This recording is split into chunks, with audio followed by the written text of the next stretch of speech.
Pedir que vocês abram a Bíblia de vocês num livro fácil. Eu vou ver quem abre em menos de um minuto. Neemias, capítulo 9. Vamos ver, estou observando a igreja.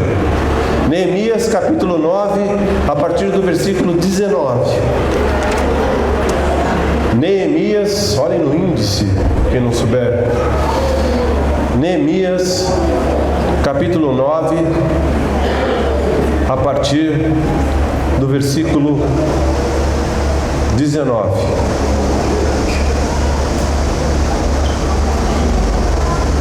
Diz assim a palavra de Deus: pela multidão das tuas misericórdias, não nos abandonaste no deserto. A coluna de nuvem nunca se afastou deles de dia, para o guiar pelo caminho, nem a coluna de fogo de noite, para lhes iluminares o caminho por onde havia de ir.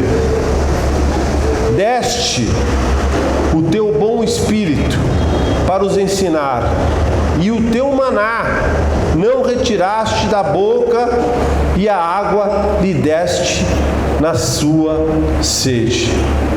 Por 40 anos o sustentastes no deserto, não lhes faltou nada, coisa alguma. As suas vestes não envelheceram, nem se incharam os seus pés. Amém? Senhor, eu te louvo, te agradeço por estar aqui e por essa minha primeira pregação, Senhor Deus, novamente como pastor dessa igreja. Te louvo, te agradeço pela vida do pastor Dante, do pastor Jaime, da pastora Neide. Te louvo, te agradeço pelos presbíteros. Te agradeço por todos que estão aqui, por esse voto de confiança. Te louvo, te agradeço, Senhor Deus, principalmente pelo que o Senhor fez e pelo que o Senhor fará.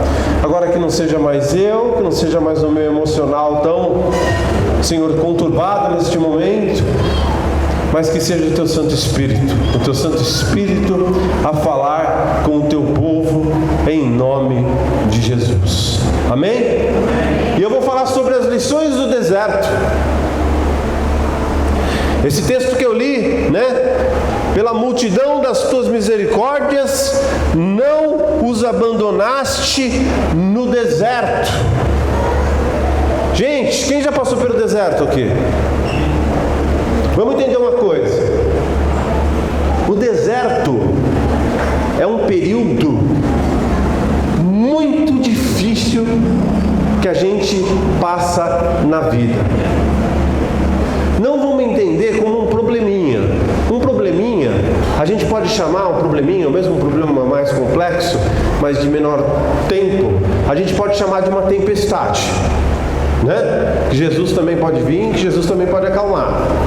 Mas eu estou falando de um deserto. Um deserto é muito tempo. É estar num estado de distanciamento de Deus. É estar num estado de sofrimento, de dor, de agonia, durante muito tempo. Foi o que eu vivi durante 5 anos.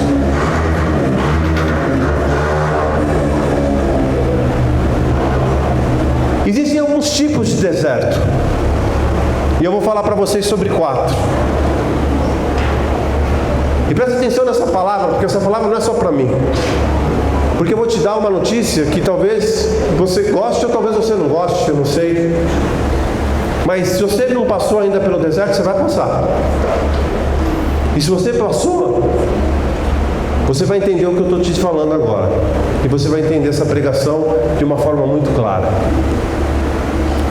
Existe o deserto físico. Porque deserto, gente, a gente não tem muito deserto aqui no Brasil, Não como, por exemplo, vamos falar assim, o deserto do Saara. Mas pense no deserto. O que é um deserto? O deserto é um lugar sem o quê? Sem vida. Concordam comigo? É pouquíssima vida que existe no deserto. O deserto é um lugar sem direção. Vai fazendo associações a esses momentos da vida que a gente passa. É um lugar sem direção, porque o deserto, se olha para cá, é areia. Você olha para cá, areia. Olha para lá, areia. Areia. Não tem direção. Não tem rumo. Você não sabe para onde ir. No deserto, gente, é muito quente. Você sofre muito durante o dia. E de noite é muito frio. Você sofre muito durante o frio. No deserto não tem ninguém, principalmente se você estiver sozinho. No deserto não tem uma sombra para cobrir a sua cabeça. No deserto não tem com quem você falar. É meio aquele filme do Náufrago, né? Só que piorado, né? No Náufrago ainda tinha o Wilson, né? Nem o Wilson a gente tem. Isso é um deserto. Mas eu estou falando aqui, gente, a Bíblia sempre trata as coisas no âmbito espiritual, não é verdade? Eu estou falando aqui no âmbito espiritual. E no âmbito espiritual, existem vários desertos. E que a gente pode estar vivendo todos eles, eu vivi todos esses 4 que eu vou falar aqui para vocês, ou a gente pode estar vivendo um deserto. Existe o deserto físico. O que é o deserto físico? É uma doença. Imaginem 3 anos e meio de tratamento de câncer. Para um pastor e para uma mulher de fé. Porque se eu conheci uma mulher de fé, essa era a Márcia. Vocês sabem quantas vezes eu vi a Márcia chorar em 3 anos e meio de câncer? 2. Tem gente que chora por qualquer coisa. Uma pessoa com metástase pelo corpo inteiro, eu entrava no quarto e ela estava sorrindo. A Amanda acompanhava ela e acompanhou ela muitas vezes na quimioterapia. Estou falando besteira, Amanda? Como é que era a moral dela? Sempre lá em cima. Né? E a Amandinha fez muito isso para mim. A Amandinha ia muitas vezes que eu tinha que trabalhar, eu não podia em todas as quimioterapias. A Amandinha ia lá, eu passava pelo médico, a Amandinha ficava com a Márcia por algumas horas lá na quimioterapia. Sempre lá em cima. Então o deserto pode ser físico. E esse físico inclui a morte, a perda de alguém que a gente ama. Quem nunca passou por um deserto desse?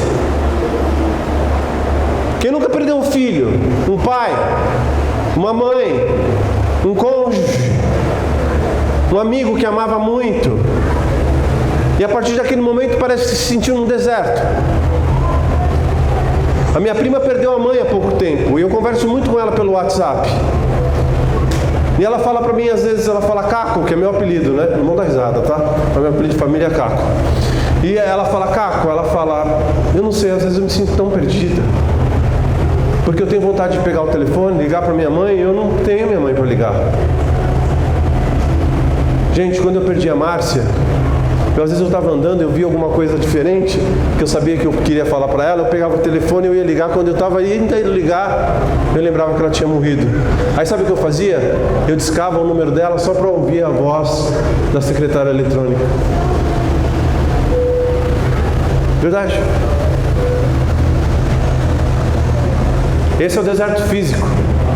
É o deserto da enfermidade, que às vezes dura anos. É o deserto da perda de alguém que a gente ama. E a gente fica, a pessoa vai. E é tão duro para quem fica. Acho que todo mundo aqui de alguma forma já viveu isso em alguma intensidade, né? Mas é um deserto. Esse deserto físico me levou para um outro deserto, que muitas vezes a gente vive também. E às vezes não precisa passar pelo deserto físico para ir para esse deserto não, hein? Que é o deserto espiritual. Então primeiro era o físico. Aí vem o deserto espiritual. Você não precisa passar pelo físico para ir para o espiritual. Tem muita gente sentada aqui nesse banco que talvez esteja no deserto físico, ou talvez esteja no deserto espiritual, ou já esteja nos dois.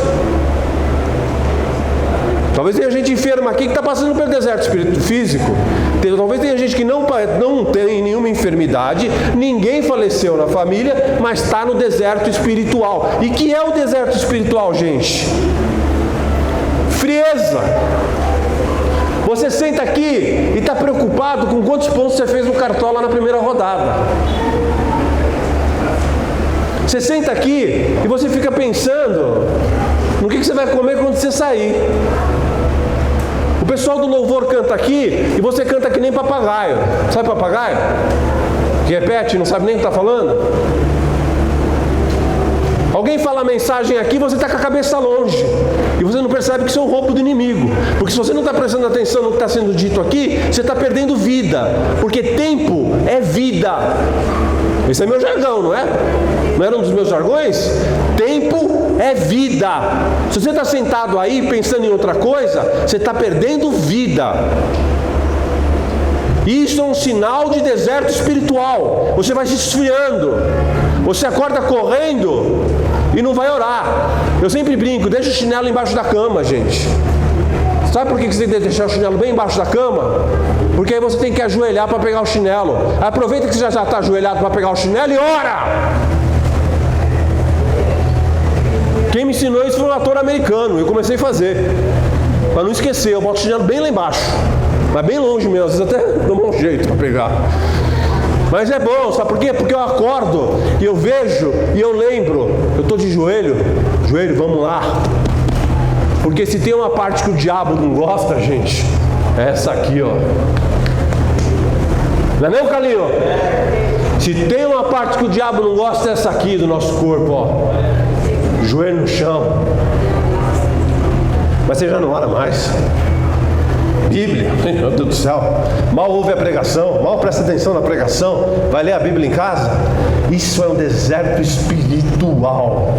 Quando eu passei pelo deserto físico, eu fui me esfriando espiritualmente, porque eu fui me rebelando com Deus, porque eu clamava, fazia jejum, orava, as pessoas iam para mim, profetizavam, falavam que ela ia ser curada, ia gente orar de tudo quanto é lado, era gente orando em tudo quanto é lugar do mundo, isso, aquilo, outro, e eu falava, meu Deus do céu, ela vai ser curada, é lógico que ela vai ser curada. Eu falei para o Dante, olha, eu faço um voto aqui diante de Deus, se ela for curada, eu abandono tudo, abandono o emprego, abandono tudo e vou passar o resto da minha vida levando ela por esse mundo inteiro e contando o testemunho da cura dela.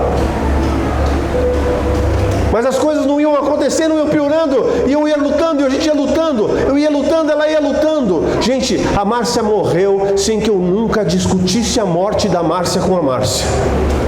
Porque ela até o último dia, ela acreditava que Deus podia curá-la.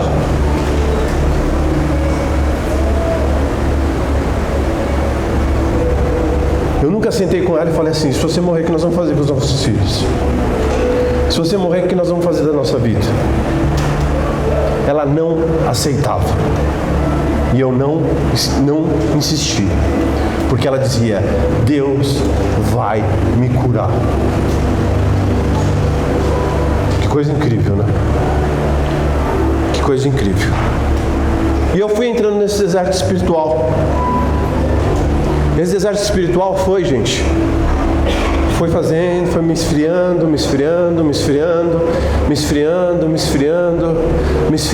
mas não se esfriou por completo.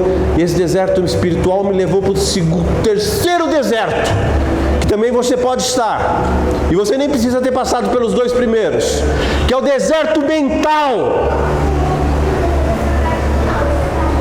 É o deserto mental. É o deserto da depressão. Sabe o que é depressão, gente? Excesso de passado. Isso é depressão. O que nos leva à depressão não são só os desequilíbrios químicos que às vezes acontecem no nosso cérebro, sim, mas é excesso de passado. A gente não aceita as coisas que aconteceram, a gente não entende as coisas que aconteceram, a gente se prende ao passado, a gente se culpa, a gente não aceita o perdão de Deus. A gente deixa algumas coisas remoerem a gente, e aí vem a ansiedade. E sabe o que é ansiedade? Ansiedade é excesso de futuro. Você não está aqui hoje, você está pensando no amanhã. Isso são desertos mentais, e que assolam hoje milhares de pessoas, gente. Milhares de pessoas que nos levam para os remédios, que nos levam para os psiquiatras, que tiram a nossa vontade de viver, que fazem jovens, nunca tantos jovens e adolescentes se suicidaram como se suicidam hoje. Deserto mental. A Márcia morreu na minha frente. Eu entrei na UTI, porque eu dormia com ela na UTI. Ela abriu os olhos, eu achei que ela tinha saído da sedação. Eu já contei isso aqui? Eu achei que ela tinha saído da sedação. A enfermeira já entrou rápido, porque os mesmos equipamentos que ficavam no Sírio-Libanês lá dentro da UTI ficavam lá fora. E lá no Sírio-Libanês pode ficar uma pessoa na UTI junto com o paciente. A enfermeira entrou correndo. E eu falei, será que ela está saindo da sedação? A enfermeira falou, não, ela está tendo uma parada cardíaca. Entrou rápido o médico, com mais uma enfermeira caindo. E eu vi que o médico olhou. Aí eu olhei para o médico e falei, e aí, doutor? Ele falou, meu filho, não foi. Não bebo não, Dante. Faz tempo, ó. Nem lembro a última vez que eu bebi, você viu, né? Passei no teste. O médico falou, não tem mais nada para fazer, filho. Mostrou os aparelhos para mim e ela tinha morrido. Gente, eu fiquei uns 30 minutos sentados, que a enfermeira me sentou no banco do lado dela. E depois de 30 minutos caiu a ficha. Puf! Porque eu encostei nela e senti que ela já estava começando a ficar fria. Eu chorei, que eu achei que eu ia morrer, de tanto que eu chorei. Sabe por que eu estou contando isso? Eu faço questão de contar isso. Não é para melodramar essa pregação. É porque no enterro, no velório, o velório demorou o dia inteiro. Eu lembro, eu estava com um blazer preto, meu óculos escuro. O Mateus estava do meu lado. E eu tinha prometido para mim mesmo que eu não ia chorar na frente do Mateus.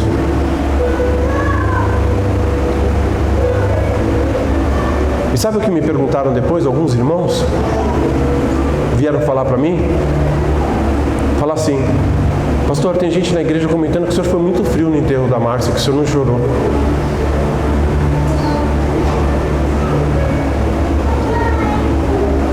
Desertos mentais. Aquilo empurrou minha cabeça na areia do deserto mental. Eu falei, aquele povo que eu amo, aquele povo que eu prego há 15 anos, vai dizer que eu fui frio no velório da minha mulher porque eu não chorei? Entubado de remédio que eu estava, de calmante, de antidepressivo, do lado do meu filho. Desertos mentais. Ali, ó, a cabeça, ó, na areia. O diabo aproveitando, ó. Ai! Aí, os ingratos, ó. Tá vendo?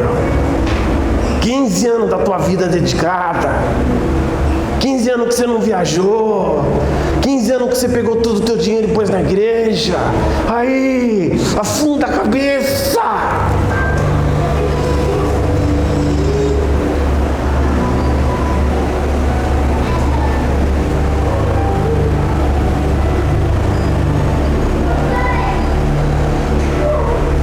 Deserto físico, deserto espiritual, deserto mental. E tem um outro deserto também que é muito comum hoje em dia, gente. E você não precisa... Você pode estar em algum deles já e estar necessariamente nesse também, ou só nesse, que é o deserto da família. E foi o deserto que eu entrei. Porque minha vida ficou uma bagunça depois que a Márcia morreu. Minha sogra foi para casa, meu Deus do céu. Eu tinha que falar de sogra, né? Na primeira pregação, né? Mas não, coitada, eu tinha perdido a filha também. Eu entendo tudo, gente. Hoje eu entendo coisas que eu não entendia naquela época. Mas tudo bagunçou. Foi o ano que eu mais ganhei dinheiro na minha vida. Vocês acreditam nisso? que o ano que eu perdi a minha mulher foi o ano que eu mais ganhei dinheiro na minha vida. Eu comprava brinquedo todo final de semana para o Mateus e para o João. O Mateus tinha um quarto com vitrines cheias de Lego. Levei eles para os Estados Unidos. Gastei milhares de dólares lá com eles. Comprei carro zero. Fiz tudo o que eu queria fazer. Tudo para tentar aplacar alguma coisa aqui dentro de mim que eu não conseguia.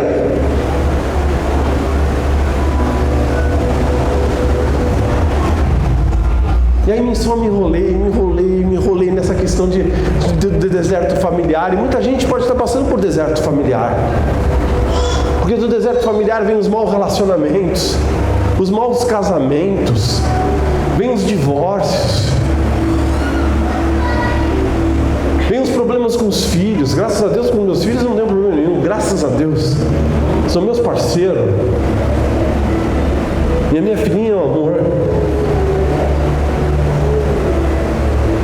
Mas eu me embrenhei também num deserto familiar que eu me sentia a pessoa mais solitária do mundo, gente.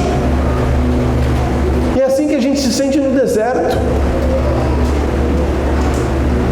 Eu me sentia a pessoa mais solitária do mundo.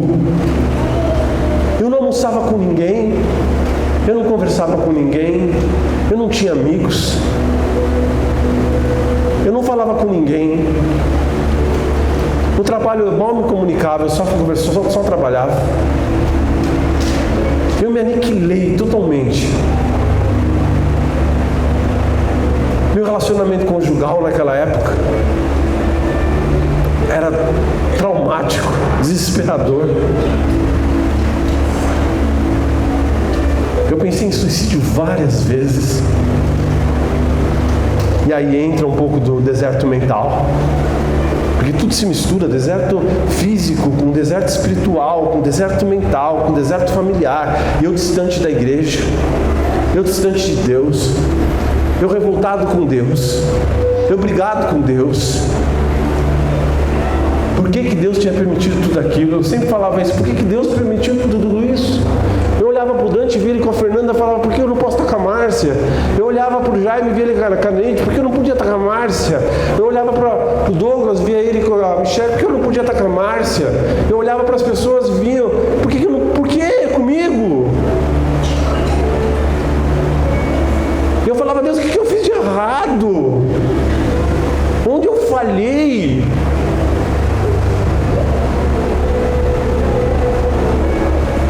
E eu passei por esses 4 desertos, meus amados. Vocês não têm a ideia da dor e do sofrimento que foi.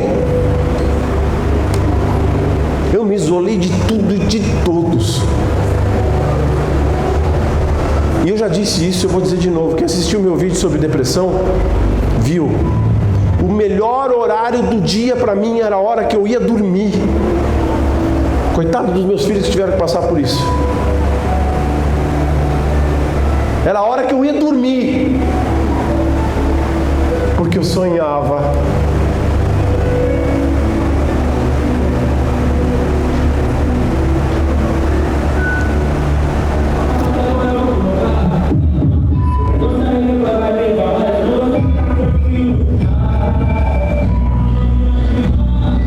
Atrapalhar minha gravação aqui, né, moço?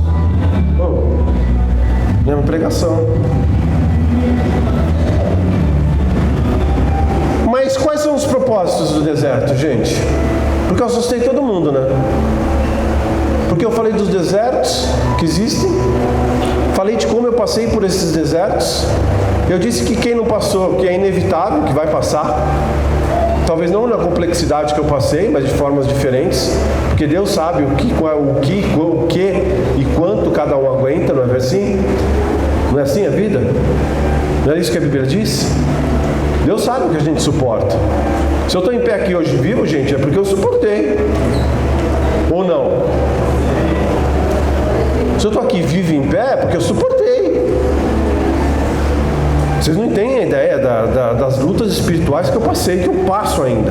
Vocês não têm ideia do que foram essas minhas últimas 2 semanas. Vocês não têm ideia. Vocês não têm ideia do que foi hoje. Meu primo estava vindo para cá agora. Ele parou o carro aqui na frente e assaltaram ele. levaram o carro, levaram tudo. Ele entrou desesperado: Caco, tu me ajuda, me assaltaram, me levaram tudo.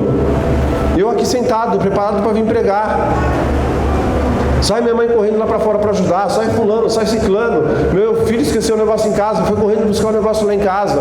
Hoje o dia eu fiquei, o Dante me convidou para vir arrumar o telhado. Eu falei pro Mateus, tô com medo de subir no telhado e cair. Se eu subir eu vou de paraquedas, porque eu já caí uma vez nesse telhado e a minha mão tem 80 e poucos pontos até hoje por causa disso, né? Eu não mexo esse dedo, né? Porque eu caí desse telhado aqui, né? Tentando arrumar o telhado sozinho. Então eu falei pro Mateus, eu acho que eu não vou, mas eu acabei esquecendo mesmo. Eu não vim porque eu fiquei com medo de cair, porque eu não ia subir mesmo. Isso eu não ia fazer mesmo. Subir no telhado eu não ia, viu, Dante? Eu ia segurar a escada para você, desculpa. Desculpa, uma que meu peso já não é mais o peso daquele menino que subia no telhado, né? Não fiquei magrinho que nem o Jaime. Outra que eu não subiria no telhado. Mas por que Deus permite? Quais são os propósitos de Deus no deserto?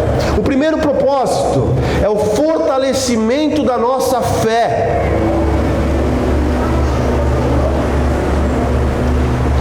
Será que é, gente? Eu li uma frase esses dias, que eu até postei no meu Instagram, que o autor dizia assim, que a gente só se conhece de verdade depois que a gente passa pelo deserto. Só depois que a gente passa pelo deserto que a gente, não estou falando os outros nos conhecerem, a gente só se conhece de verdade depois que a gente passa pelo deserto. Fortalecimento da nossa fé. Aquele povo atravessou o Mar Vermelho. Ele viu um milagre ali que Moisés realizou. 3 dias depois eles estavam reclamando e falando para Moisés que era melhor ter ficado no Egito, porque lá eles não morriam de sede, porque eles não tinham água. E lá eles não tinham água. 3 dias demorou para eles começarem a reclamar. Sabe quanto tempo demorava para aquele povo chegar aonde ele deveria ir? 40 dias. Sabe quanto tempo eles andaram pelo deserto? 40 anos. Porque Deus tinha que extirpar daquele povo tudo aquilo que eles tinham adquirido na cultura egípcia. E só aqueles que fossem realmente tementes a Deus ficariam vivos. E foram poucos. Josué, Caleb e olha só, muitos poucos. Eu só lembrei de Josué e Caleb, desculpa, Dante. Tinha outro, tinha mais. Mas Josué e Caleb eu tenho certeza. A geração toda foi banida, morreu no deserto. Porque não tinha jeito, gente. Eles ficaram tantos anos entre os egípcios e eles absorveram tanto a cultura egípcia que quando Moisés subiu no monte para receber os 10 testamentos, quando ele desceu, eles já tinham feito um bezerro de ouro, porque eles não aguentaram esperar. Então Deus permite o deserto para provar a nossa fé, para fortalecer a nossa fé. Eu não sou o Antônio de 5 anos atrás. Eu não sou. E vocês não vão perceber isso hoje. Vocês vão perceber isso no lidar do tempo. Lidando comigo, orando comigo, quando precisarem de mim. Vocês vão ver que eu sou o Antônio mais forte. Um Antônio menos sensível. Eu era sensível demais. Eu chorava quando as pessoas contavam as coisas aqui para mim.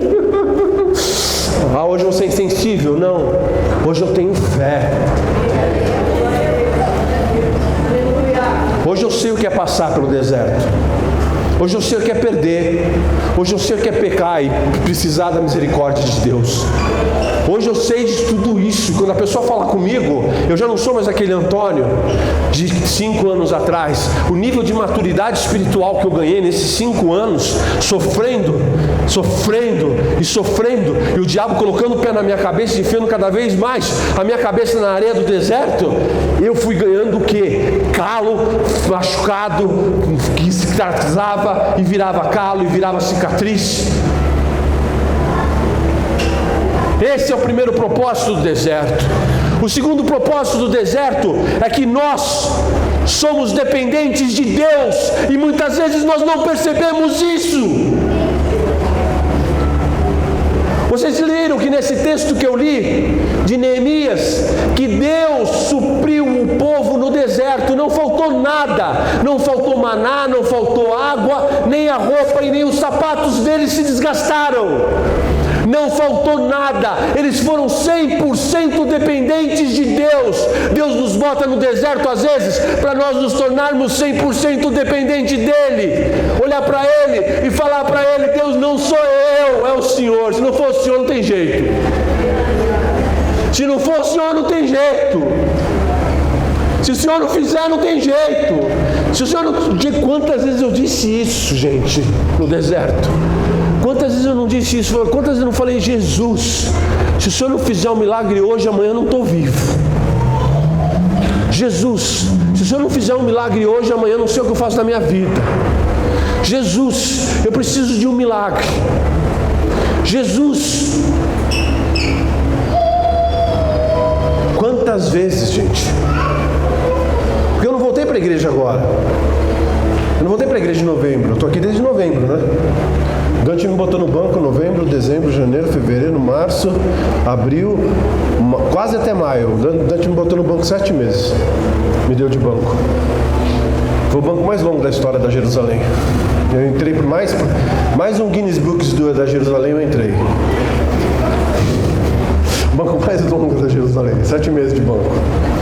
Mas eu não voltei para a igreja aqui na Jerusalém. Eu voltei para a igreja, na verdade, 2 anos atrás. E eu frequentei por quase 1 ano e meio a igreja presbiteriana aqui, do pastor Daniel, né, aqui na Padre Lindo. E fiquei muito amigo do pastor Daniel. Mas aí eu fui para Ribeirão Preto, e lá comecei a frequentar uma outra igreja em Ribeirão Preto. E aí quando eu voltei de Ribeirão Preto, que eu voltei direto para cá. Na verdade, não voltei direto para cá, a baleia me cuspiu aqui. Ela falou: para, meu filho, vai para Nínive. Vai para Nínive. Me cuspiu aqui e falou que teu lugar é lá, não é em nenhum outro lugar. Não é porque o pastor Daniel gosta de você, não é porque a igreja lá é gigante, não adianta, cara. Teu lugar é lá. Né? Tem gente que não gosta de você, mas a maioria gosta. Né? E eu vou pela maioria, porque não dá para agradar todo mundo. Nunca a gente agrada gregos e troianos, não é verdade? Então Deus nos mostra que nós somos dependentes dele durante o deserto. Que sem ele nós não somos nada. Sabe por quê? Porque muitas vezes na vida nós nos tornamos arrogantes. Vocês lembram do que eu disse? No ano que a Márcia morreu foi o ano que eu mais ganhei dinheiro na minha vida. Sabe que eu me sentia meio arrogante? Grana pra caramba, né? Dinheiro, carro zero, né? Isso sobe um pouco na cabeça da gente, sabia? Cargo bom na empresa, indo bem no emprego, um monte de coisa. E Deus bota a gente no deserto. Não estou falando que foi o meu caso necessariamente, porque eu estava sofrendo tanto com a questão da Márcia que eu nem curti muito essas coisas. Né? Desculpa curtir, mas eu nem me alegrei muito com essas coisas. Essas coisas, na verdade, eu usei mais para tentar amenizar a dor dos meus filhos do que a minha própria dor. Mas muita gente vai crescendo na vida, vai conquistando na vida e vai se esquecendo de que, na verdade, a gente não tem nada.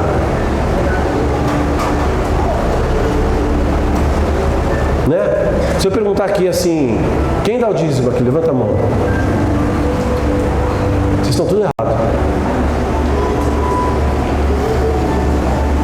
Dízimo a gente não dá, dízimo a gente devolve. Porque tudo é de Deus. Você não tem nada, meu irmão. Você veio pelado para esse mundo, sabia? Que nem uma cuequinha Deus te deu. Nem uma fraldinha para ser menos discreto Deus te deu. Você veio nu para esse mundo. Você veio do pó e por pó você vai voltar. Você não tem nada. Tudo que você tem, Deus está te emprestando para você usar. E às vezes a gente se torna ingrato com relação a Deus ou não dá valor para isso, e é no deserto que Deus nos mostra porque no deserto só Ele pode nos suprir. Ou a gente morre, ou Ele nos supre, ou a gente morre. Então a segunda coisa, primeira, fortalecer a nossa fé. Segunda coisa, sermos dependentes de Deus. Terceira coisa, para nos capacitar para algo maior. Deus nos manda para o deserto, às vezes para nos capacitar para algo maior que Ele tem preparado para nós. fortalecendo a nossa fé, nos tornando mais dependentes dele, nos tornando mais maduros como pessoas, como seres humanos, como crentes. Ele nos prepara para coisas maiores. O ministério de Jesus começou com 40 dias de jejum no deserto, e depois ele foi tentado pelo diabo. Foi para o deserto que o Espírito Santo levou ele, não foi para a sinagoga. E além de não comer e não beber, quando ele teve fome, o diabo apareceu. Opa! E agora é minha vez. Você não é o filho de Deus? Transforma tudo isso aí em pão. Transforma essas pedras em pão, você não é o filho de Deus? E Jesus diz: nem de só de pão viverá o homem, mas de toda palavra que sai da boca de Deus, né? Então, para nos capacitar para algo maior, se Deus quer me capacitar para algo maior, que Ele me capacite. A única coisa que eu digo para Deus é que eu digo para o Dante: eis-me aqui. Eis-me aqui, Senhor. Eis-me aqui. A primeira coisa que eu disse para ele, eu falei: eu quero ajudar nos ministérios que estão precisando mais. Porque eu não quero mexer no ministério que está dando certo, que as coisas estão acontecendo. Para quê? Eu quero ajudar os ministérios que estão precisando, que não estão funcionando, que as coisas não estão acontecendo. Eu quero ajudar. Uma coisa que eu quero fazer muito é ir buscar as pessoas que deixaram a igreja. Eu quero ir lá e entender por que elas deixaram, como elas estão, o que elas precisam, ainda que elas não queiram voltar, mas o que elas precisam, e que a gente ama elas. O ministério de evangelismo, o ministério de culto no lar. Eu amo fazer culto no lar. Eu fiz tanto culto no lar na minha vida, vocês não têm ideia. Em tudo quanto é lugar de ser. Meu Jesus, já passei por tudo em culto no lar. Tiroteio, tudo que vocês imaginarem eu já passei em culto no lar. Mas eu amo fazer culto no lar. Eu amo estar na casa da pessoa, pregar para os vizinhos da pessoa, poder olhar olho no olho, cantar aquele louvorzinho. Eu sempre canto o mesmo louvor, né, Madalena? Bom estarmos aqui louvando. A gente sempre começa com esse. Pode ser 200 cultos no lar, mas sempre começa com esse. Qual o louvor que nós vamos cantar hoje? Como se a gente não soubesse, né? Bom estarmos aqui louvando a Deus. Né, Carlinhos? Podendo exaltar teu santo nome. Acho que eu cantei umas 500 vezes essa música em culto no lar. Mas uma coisa, eu quero dizer duas coisas para você para finalizar, que é para não te assustar com nada do que eu disse. Pelo contrário, eu disse que Deus tem propósitos para a gente quando Ele nos manda para o deserto, e que estão muito claros nesse texto. O primeiro é que nos dias mais difíceis do deserto, Deus vai te sustentar. Naqueles dias que você acha que você vai pedir para... Né? Que nem a história de Elias que eu postei lá no vídeo, né? Que Elias pediu para morrer embaixo do zimbro. No dia que você sentar embaixo da árvore, que nem Elias, e pedir para morrer, tenha certeza que naquele dia Deus vai te sustentar. Não foi o que Deus fez com Elias? Mandou um anjo, pão, água, sustentou Elias, cuidou de Elias. Não é verdade? Nos dias mais difíceis do deserto, Deus vai te sustentar. E a coisa mais importante de tudo, gente, sobre o deserto: Deus está com você no deserto. Deus está com você no deserto. Você acha que está sozinho, você acha que não tem ninguém, você acha que ninguém mais liga para você, você acha que as pessoas são um bando de ingratos, você acha que ninguém se importa com você, você acha até que Deus esqueceu de você, mas Ele está lá. Ainda que eu andasse pelo vale da sombra da morte, eu não temeria mal algum, porque Tu estás comigo, a Tua vara e o Teu cajado me consolam. Diz Davi para Deus. O deserto não é o vale da sombra da morte? Lógico que é. O texto mesmo diz: Deus estava lá de dia com uma coluna, de noite com uma coluna de fogo. Deus estava presente. Eles estavam no deserto, mas Deus estava presente. A gente passa às vezes pelos desertos e a gente acha que Deus esqueceu da gente, mas Deus não esqueceu. Tanto isso é verdade que eu estou aqui. Você não quer acreditar nisso? Eu estou aqui. Quer tocar em mim? Alguém tomar? Eu não sou Jesus, não. Ah, Jesus. Eu não sou Jesus, não. Nem nunca quis ser Jesus. Nem peça de teatro aqui na igreja. Já fui anjo, Jesus não. Alguém quer tocar aqui?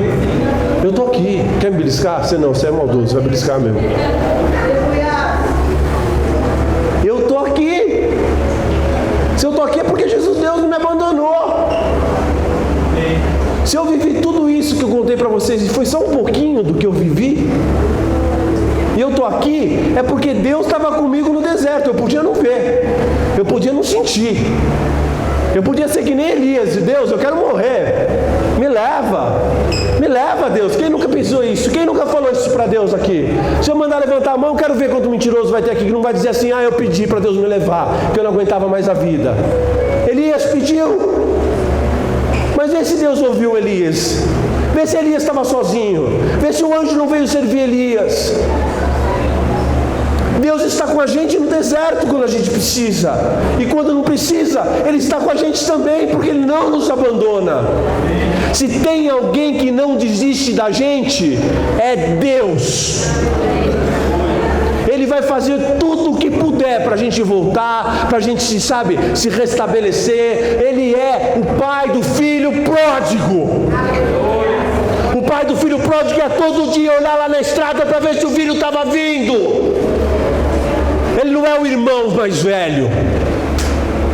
Ele não é o irmão mais velho que condenou quando o filho pródigo voltou. Ele era o pai, ele é o pai que estava ali esperando. E quando o filho veio, sabe o que ele fez? Ele correu em direção ao filho, abraçou o filho mal cheiroso, cheirando mal, que estava cuidando de porcos. Sabe o que ele fez? Ele botou o anel no dedo do filho. Sabe o que significa um anel, gente? Um anel significa a assinatura da família, significa o título da família, significa você é da família de novo, porque ele chegou falando, eu já não mais sou digno de ser seu filho, faze-me de mim um teu servo, um servo seu, por tudo que eu fiz. E o pai botou o anel dele, o anel da família, o anel da assinatura da família, que era assim que eles assinavam, no dedo do filho. Deus não desiste de nós. Quando você estiver no meio do deserto, faz que nem Davi, olha para cima e vê que teu Deus está lá como um pastor, com a vara e o cajado na mão. Quando você estiver no meio do deserto, acredita que mesmo que todo mundo te abandone, que todo mundo ria de você, que todo mundo... acabou meu microfone aqui. Creia, Deus está contigo. Deus não te deixou, Ele não me deixou e não vai deixar ninguém aqui. Sabe por quê? Porque Deus não é homem, Deus é Deus. Deus é Deus. O amor dele não é como o nosso amor. A misericórdia dele não é como a nossa misericórdia. O perdão dele não é como o nosso perdão. Ele é Deus. Ele é Deus. Ele permite muitas vezes sim o deserto. Ele permite sim, mas Ele não nos abandona e Ele nos supre na hora que nós precisamos. E nós saímos do deserto sim, saímos mais fortalecidos na nossa fé, saímos sim mais dependentes de Deus, saímos sim mais capacitados para desafios maiores que Deus tem para a gente. Eu hoje olho para Deus e eu falo, sabe o quê? Sabe o que eu falo para Deus, gente? Quer mandar deserto, Deus? Manda.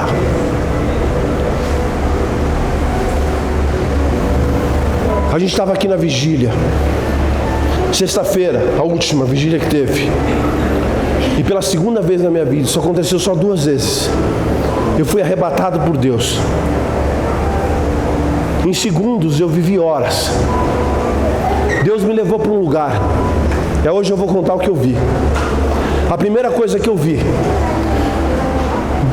um muro de demônios. Os demônios tinham formas triangulares, eram estranhos. E tinham 3 anjos lutando contra os demônios. Um dos anjos virou para mim e falou assim: pede a intercessão de Jesus. Nós precisamos da intercessão de Jesus. E eu clamei: Jesus, intercede, já me ajuda. Ajuda esses anjos, me ajuda contra esses demônios. E uma luz forte brilhou. E eu me vi andando, gente, como um guerreiro, como um soldado. Eu não via armadura, eu não via espada, eu não via nada disso. Mas eu me via andando e via no meio daquela tropa gigantesca Jesus montado num cavalo branco. Eu só via assim a luz. E eu sabia que era ele montado num cavalo branco. Às vezes ele parecia que estava perto, às vezes ele parecia que ele estava muito longe, porque era muita gente. Era uma sensação estranha, parecia que não tinha sensação de distância. É como se não existisse distância, parecia às vezes que era perto, às vezes parecia que ele estava quilômetros de mim. Às vezes parecia que eu estava do lado dele, às vezes parecia que eu estava do lado dele. Mas eu sentia um orgulho tremendo de estar marchando naquele exército.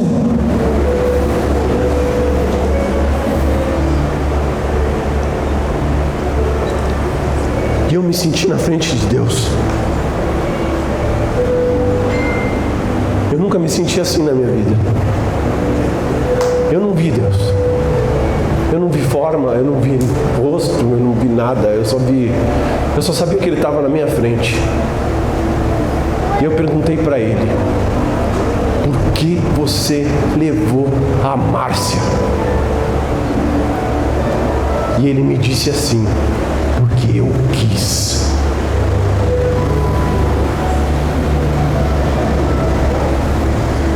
Sabe como eu me senti? Feliz. Sabe o que passou por dentro de mim? Ali quando eu ouvi aquela voz, eu ouvi Ele dizendo isso: Ele é Deus. Ele pode tudo. Ele sabe tudo. Ele é Deus. A gente não é nada. Ele faz o que Ele quiser, do jeito que Ele quiser, da forma como Ele quiser, porque Ele sabe o que é melhor, o que é pior. Ele sabe. Eu não senti aquela resposta como uma resposta dura, ou como uma resposta de um pai. Não, eu senti aquela resposta como a correta, a certa, a verdadeira, a única que Ele poderia me dar. Só que ao mesmo tempo que eu senti isso desceu como um bálsamo pelo meu coração. Eu vi a Márcia toda vestida de branco, linda, linda, linda, linda. E eu só vi de longe, só vi. Aquilo pareceu horas. E quando eu abri os olhos, eu vi que a vigília não tinha passado minutos ou segundos, eu não sei. E eu falei para os irmãos, eu fui arrebatado, eu vi coisas tremendas, mas eu me sentia tão emocionado que eu não me sentia em condições de contar o que eu tinha visto. Até porque muita coisa do que eu vi eu não sei entender ainda. Eu não sei entender aquele exército marchando, Jesus naquele cavalo branco, aquele exército gigantesco. Para onde a gente estava indo parecia uma marcha não de guerra, parecia uma marcha de vitória. Não parecia que a gente estava indo para a guerra, parecia que era uma marcha de quem venceu, de quem ganhou, de quem conquistou. E eu me senti orgulhoso de fazer parte daquele grupo, daqueles milhões, bilhões, eu não sei quantos eram.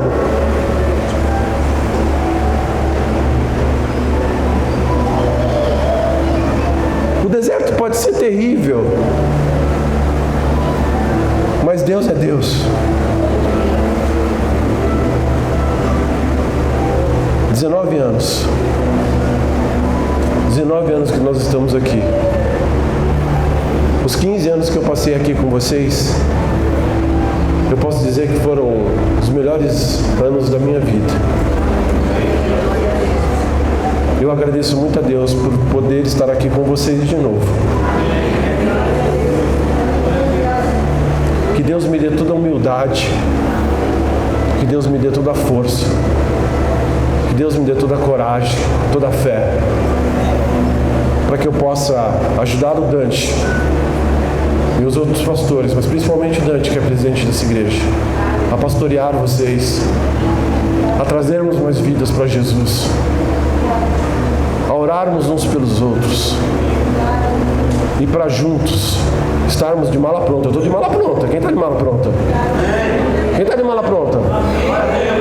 Eu estou que nem Paulo, gente. Para mim, viver é Cristo e morrer é lucro. Eu estou de mala pronta, esperando Jesus voltar, Ele me levar. E eu quero estar de mala pronta o tempo todo. Por isso que eu vigio e oro. Porque eu quero estar de mala pronta para a hora que meu Senhor voltar. Porque eu quero marchar do lado dele, Ele no cavalo branco. Em vitória. Que Deus te abençoe muito. Que Deus abençoe muito essa igreja. Que Deus abençoe muito Dante pelo que ele fez por mim e pelo que ele fez por essa igreja. Ele é merecedor de todas as orações de vocês. Por ter assumido a igreja num momento tão difícil que foi o momento que eu deixei a igreja. Tão difícil, porque ele gostava muito da Márcia também. A Márcia era como uma irmã pro Dante. Não é porque era cunhada dele, não. Ela era como uma irmã para ele e ele era como um irmão para ela. E eu sei que foi muito difícil para ele. Mas ele sabia que ele tinha mais condições do que eu de continuar naquele momento. Eu agradeço muito a ele pela coragem que ele teve. Eu agradeço muito a ele porque essa igreja continuou, porque Deus o usou. Porque a Neide e o Jaime voltaram, e eles são pessoas que eu amo demais, que estão comigo desde a era pré-histórica. Desculpa aí, viu? Não é verdade.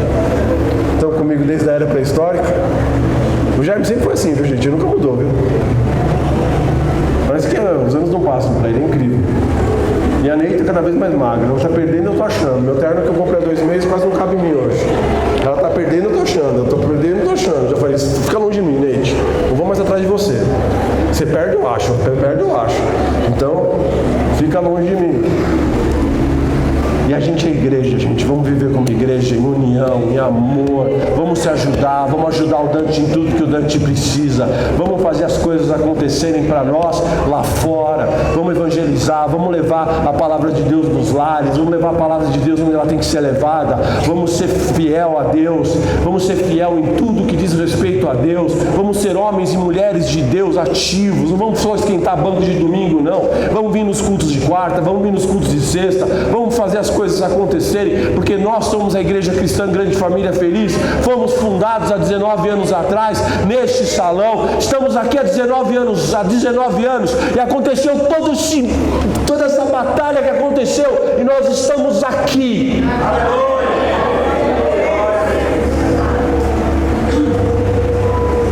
E hoje eu voltei. Como é que falou o Schwarzenegger quando ele voltou? O Exterminador? I'll be back. I'll be back.